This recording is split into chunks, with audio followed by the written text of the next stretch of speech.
Hey, what's going on? Welcome back to Daz Reacts, and today I have a Dave Allen reaction video for you, and this one is the Vagaries of the English language.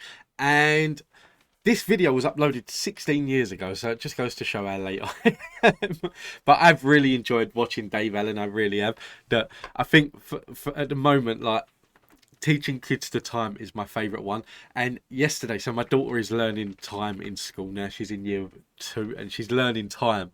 So I was sitting there helping her with her homework yesterday, and then afterwards I showed her the David Allen video on teaching kids to time, and she loved it. I think I've shown it to her before, but she never really appreciated it. But because she's learning the time now, and because of how her teachers have spoken to her about time, I think she could learn to appreciate it a bit more. It's a bit of pressure on her. She's only 7, but yeah, she was laughing at it, and it was funny. But this one is something I honestly, the vagaries of the English language, I don't know what to expect in this one. But all I know is that I love Dave Allen, and I love the fact I love his storytelling abilities, and he is someone that before I'd done this channel I never knew who he was. And now I look forward to every video that I watch of his, and I believe that there's so much to get through. So that's what we're going to do. We're going to get through this one first. We're going to start this one. I hope you enjoy it. I hope I enjoy it. If there's any other Dave Allen you want me to react to, let me know in the comments down below, and I will get round to doing it. But yeah, let's get into this.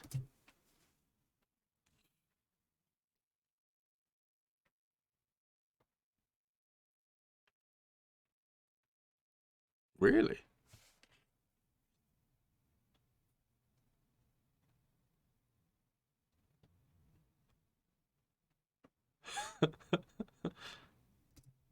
Okay, so every Dave Allen video that I've watched so far, I don't think I've heard him swear once. But the fact that like it even got brought up in the House of Commons as well, that this one, I think this one might have quite a lot of swearing in.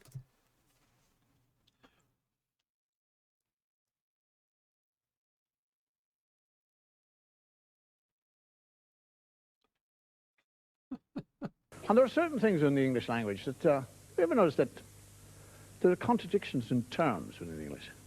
If we are being aggressive or belligerent or threatening, have you noticed that we use words which imply friendship? Have you noticed that? Pal. Listen to me, pal. Scots are always doing that, don't they? Listen to me now, pal. You need a pal. You're asking for a pal.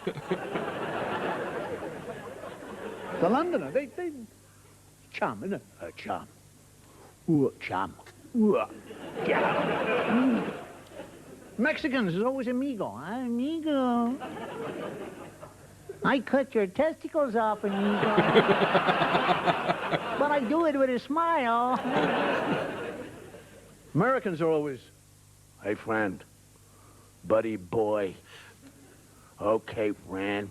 I was about to say that, buddy. For the Americans that I do know, that like I've worked for an American for most of my adult life. Well, not most of my adult life. From like from 17 years old up until like my mid 20s, and then stopped and then went back for a couple of years. And he was always the same. He'd never call you by name. It was always, hey buddy, hey buddy. It was always buddy. The Australians. Mate, hey mate.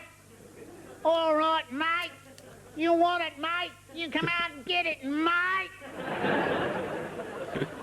And then when we were actually being friendly with people, we used the most extraordinary insulting, derogatory terms. Hey, what are you doing, you grey-haired old reprobate? Hello, you old bastard! You throw your whole little legitimacy into question. You old bastard, how are you? You old pufter! Where have you been, you old pufter? Do you know what?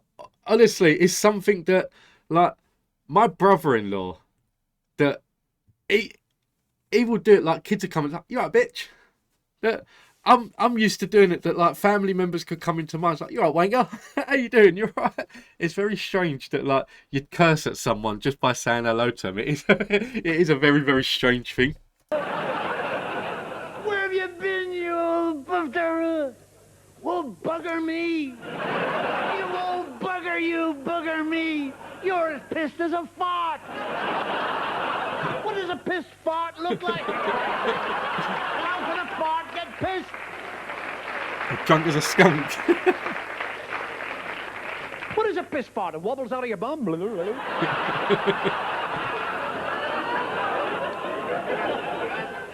Falls over. Boom.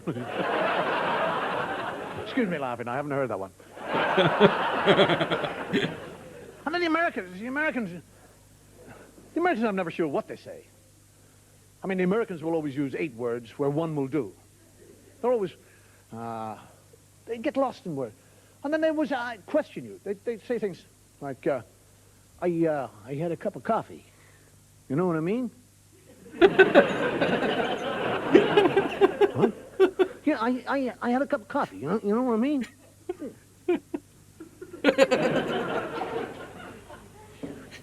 Shit, it's difficult, but I'm beginning. You had a cup of coffee. Mm. The English also use expressions like, you don't say. Let's go to London. You don't say. Well, who did? The Americans don't say that anymore. They don't say you don't say. They say, no shit. Shit in America is used for everything else but what it means. They don't say anything else. No shit. I was in America, and I'm saying to something. I said, I was in North Carolina, and I came through to New York. No shit. What? No shit. Yes. In Virginia.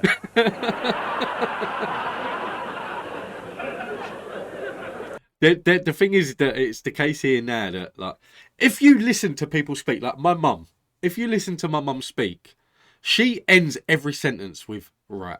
So she'll be talking to you. So I went shopping the other day, right? And I wanted to buy potatoes, right? But I don't know why she went shopping. I don't know why she wanted to buy potatoes, but it's an example. I say but a lot at the end of sentences. And my wife used to hate it when we first met.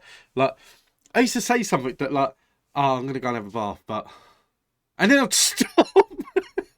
And then I'd just stop, and she's like, but what? I was like, what? And she's like, but you said but. I was like, I didn't say but. And she's like, you said but.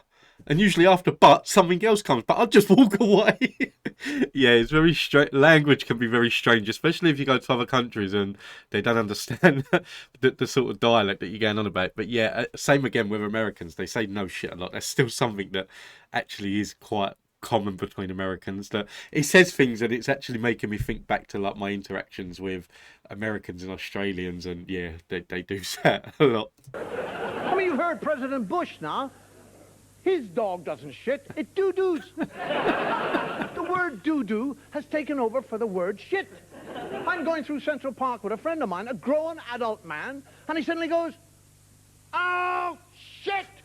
And I go, what? He said, I've stood on some dog's doo-doo. Doo-doo.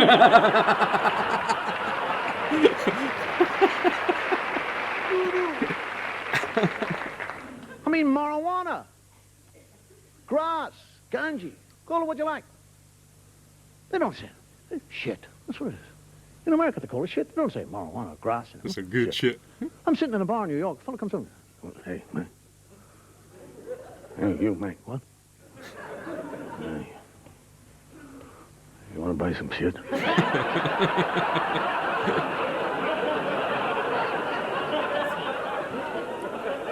What? You want to buy some shit? Shit? Yeah. Colombian shit. Colombian shit? Yeah, it's the best shit in the world. You bring it all the way up from Colombia? Yeah. You have it on you? Yeah.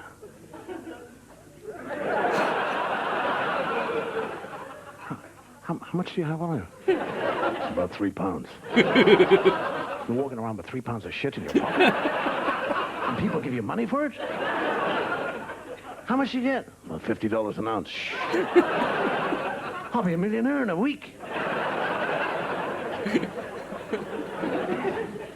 I think it's probably time that I went out and found out where Sam and Rusty is living so I can move in with him.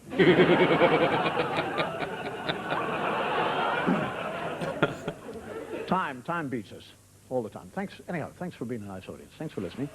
And see you around. Good night.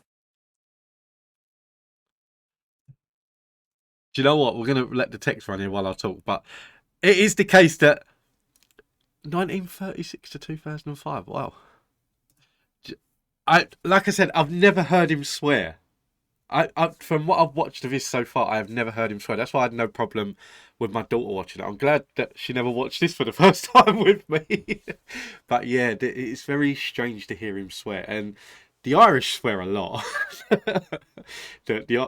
All of the Irish people that I know, they swear a lot. So the fact that he's managed to do his comedy routines without swearing, and obviously he's just done this one as like sticking a middle finger up, saying that like, I'll say what I like when I liked it. Like, just because I haven't done it doesn't mean I can't do it. But I really enjoyed this. I thought it was really funny. Dave Allen never ever fails to entertain me. He never ever fails to make me laugh. And he's one of them comedians that he always gets me thinking about my past, and I think that's what I love most about him. That like in this one, he's talking about Americans and Australians and like and even like Londoners, and not so much Londoners because I live here, but like Americans and Australians, and it makes me think of my interactions with the American people that I've known in the past and then the Australians that I've known in the past. So it's always nice. And then obviously with like the ones I've watched about the aeroplane, it always brings up memories of like every time I've flown, and he points things out. And I know for a fact the next time I get on a plane and they have to do the safety check, I'm probably going to laugh my head off to the point where I'm just going to be thinking of Dave Allen with his whistle. Oh, don't listen. But yeah, guys, listen, thank you all for tuning in. I hope you enjoyed this. I really did. There is going to be so much more Dave Allen to come on the channel.